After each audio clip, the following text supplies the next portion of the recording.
Donald J. Trump is calling for a total and complete shutdown of Muslims entering the United States until our country's representatives can figure out what the hell is going on. And so what's more offensive? Trump's temporary ban on Muslims? Or Muslims murdering 20 gay people? Indeed, because it appears that this may very well be what happened last night at a gay nightclub in Orlando. 20 people estimated dead in a shooting. Photos coming out of people bloody. Just complete madness. And according to the FBI, there are suggestions the shooter at the Orlando nightclub had radical Islamic leanings. Reason to think that there's a connection to radical Islamic terrorism? I would say at this time we're looking into all angles right now. We do have suggestions that that individual may have leanings towards that particular ideology. And Donald Trump chimed in today. He says, really bad shooting in Orlando. Police investigating possible terrorism. Many people dead and wounded.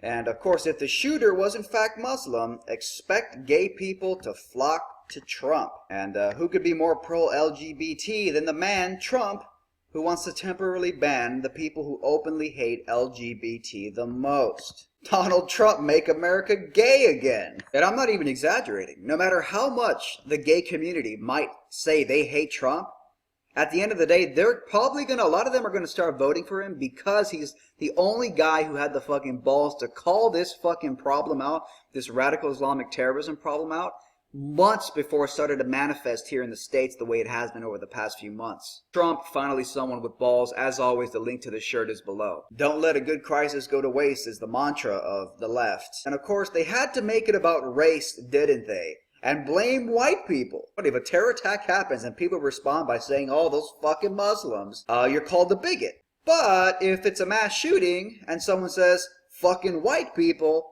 you get a pat in the back, good job, liberal, because it's so hip to make fun of white people today.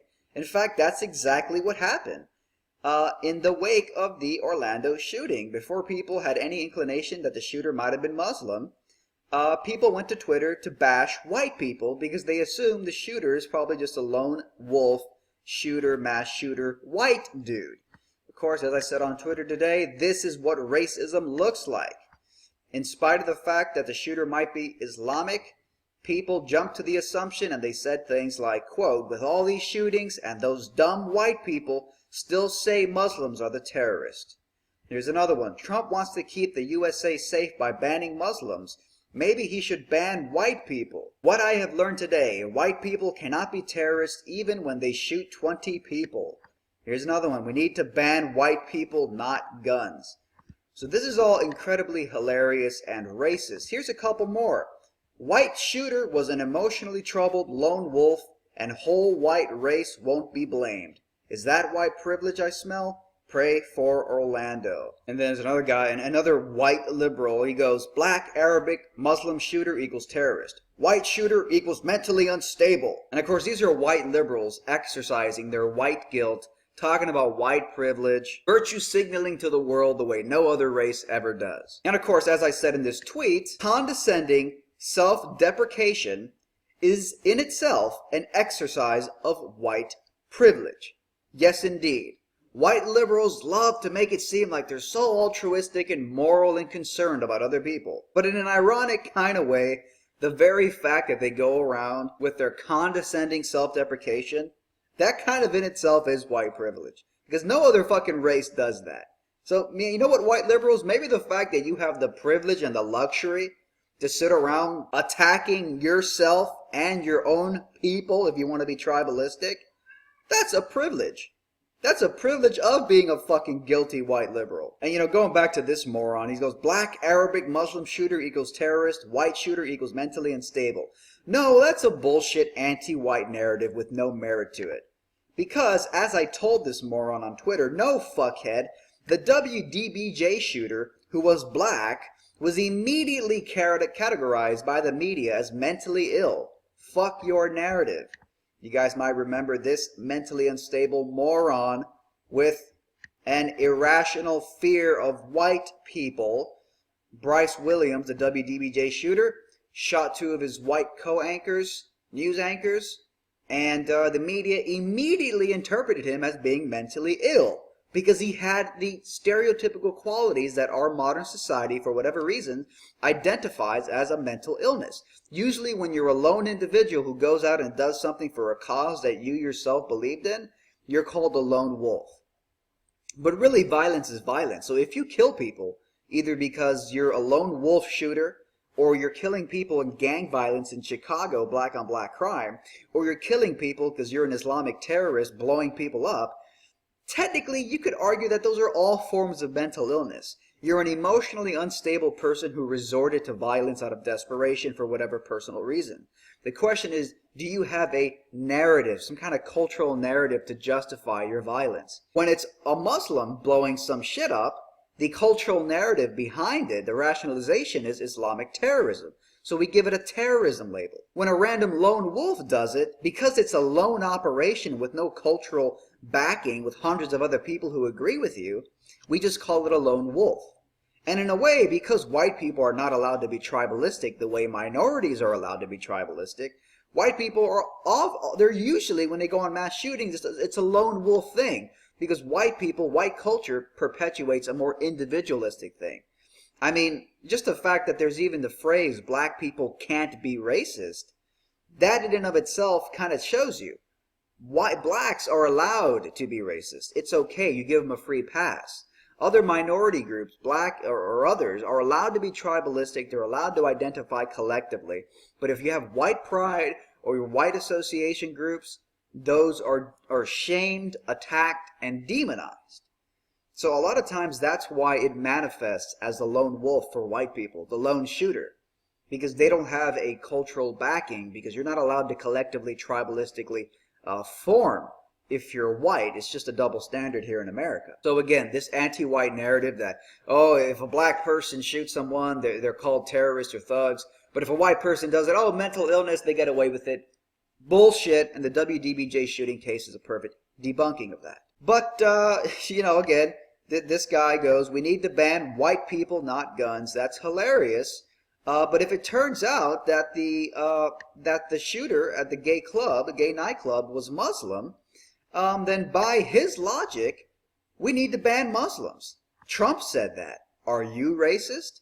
I mean, if we have to ban white people because they're shooting up nightclubs, then if it turns out the shooter was Muslim, as reports are beginning to indicate, then shouldn't you, if you're not a racist, if you're not an anti-white racist, shouldn't you still think that now, oh, it's a Muslim shooter, now we should ban Muslims, by your logic? And of course, it's funny how narratives change when the details of an incident emerge. You know, if you originally think that it's just Muslims who did something, you're called a bigot. But the moment you find out it's a white person who did it, it's okay to say fuck white people. And it's kind of reminiscent of the recent Cincinnati Zoo gorilla shooting incident, where at first, when people thought that the kid who fell into the gorilla's habitat, which led to the gorilla getting shot dead, when they thought that the child was white, racist black people on Twitter, they were like, well, fuck white parenting. Yeah, it was all about blaming white parents. I mean, look at some of these tweets. That poor gorilla really died because white people can't control their damn kids. Shake my head. And here's another one from a black racist on Twitter. Only some white people kid gonna fall in a gorilla enclosure. You don't see no black kids in no gorilla enclosure. I mean, what? Like black people are not susceptible to the same mistakes as white people? I mean, this is insane racism. But of course, racist black people on Twitter mocking white parenting, that was before they found out that the kid who fell in there was actually black and the parents were black. Then the narrative changed. When people thought the zoo boy was white, the narrative was fucking white parenting.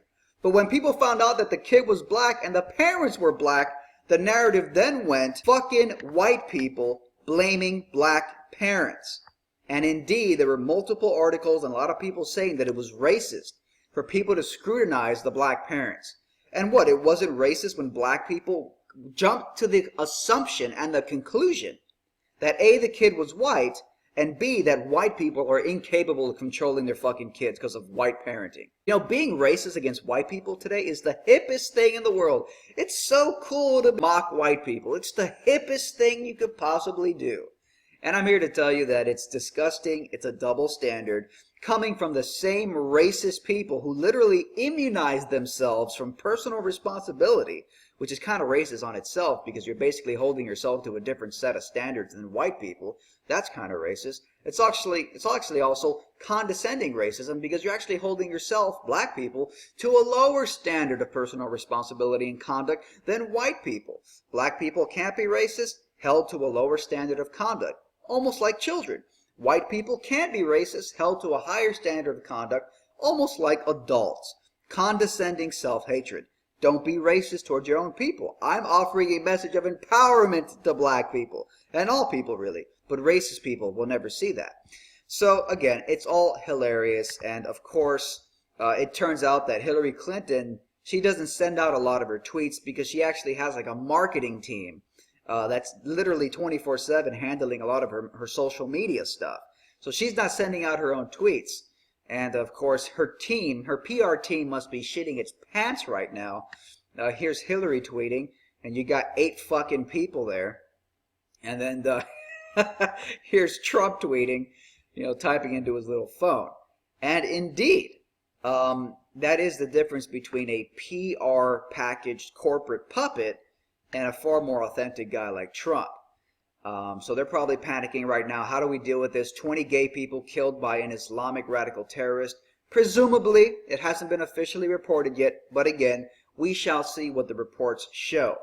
But nonetheless, the point remains how people's narratives change depending on what the outcomes of the story is. So again, guys, it's fucking absolutely ridiculous. Donald Trump, I mean, wow, this guy has really proven to be the real fucking deal. I mean, just the capacity to predict some of these things in advance the way he has. You know, when I saw the Mexican flag waving rioters at the San Jose Trump rally who were attacking Trump supporters while waving Mexican flags, sucker punching them, it was like, man, I mean, in many ways, Trump was ahead of the game. Trump said almost a year ago, we have to deport a lot of these illegal Mexican immigrants. And when you see them burning American flags while waving Mexican flags, even though they fled Mexico, so why would you represent the country that was so bad it couldn't take care of you?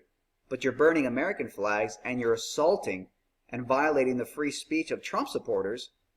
Are you who is your allegiance with? I don't think your allegiance is with America. I think it's with Mexico. And if you have an oppositional allegiance, you shouldn't be in this country just because it's a conflict. These foreign invaders. So Trump was like the only guy who A, was smart enough to see it, and B, most importantly probably, was finally someone with balls. The guy who had the balls to actually point it out and speak it publicly and stand firm in the face of the media fucking backlash. That's why this shirt is important. This statement, finally someone with balls, is important. It's not because he has testicles. Duh. That's a fucking analogy. It's that he has a backbone and he stands firmly for what he believes in and doesn't just fucking fake his true feelings so he could be a good corporate puppet for the lobbyists. Again, link to the shirt is below. Thank you for watching.